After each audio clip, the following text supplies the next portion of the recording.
สบายดีมาห้องหมอลำจะฟังในพี่น้องเด้อได้ยินเสียงคนสาวเว้าว่าแฟนเฮามีบ่าวใหม่เป็นหนุ่มใหญ่หอบเงินดอลลาร์มาแต่งน้องอายเลยเศร้า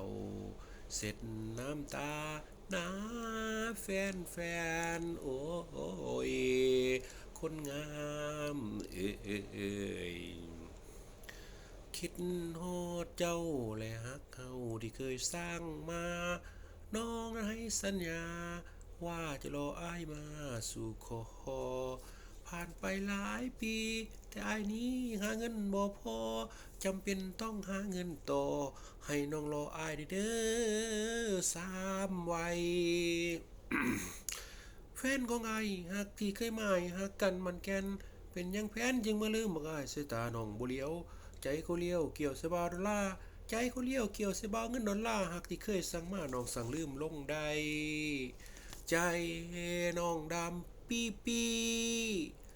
ใจน้องดำปีปีบ่ฮู้สติว่าอายนี่ฮักจริง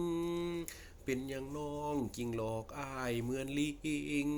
เป็นอย่างน้องกิ่งหลอกอ้ายเหมือนลิงถ้าน้องบ่ฮักจริงคือมาหลอกลวงใจ เขาหอบเงินดอลลาร์อเมริกามาขอน้องแต่งพ่อแม่เจ้าคงบ่ห้ามคำแพงพ่อแม่เจ้าคงบ่ห้ามคำแพงแต่งไปเถิดแก้มแดงแต่งเอาเงินมาให้แม่ เห็นเขาควงแขนน้องวันกินดองสลองยิ่งใหญ่พ่อแม่เจ้าคงสุขดีใจพ่อแม่เจ้าคงสุดที่ดีใจต้อนรับยิ่งใหญ่พรลำวงสามัคคีเสียงดนตรีประกาศกว้างเสลิมสลองแฟนเฮาเอาผัวใหม่ เป็นอย่างน้องคือมาขี่ใส่ใจ เป็นอย่างน้องคือมาขี่ใส่ใจอ้ายหาเงินบ่ได้เลยเสียแผนให้หนุ่มเงินดอนอ้ายหาเงินบ่ได้เลยเสียแฟนให้หนุ่มเงินดอลลาร์อันนี้เป็น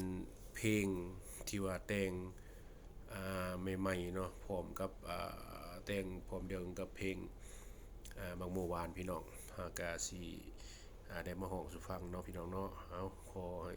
พี่น้องกดไลค์กดแชร์เด้อ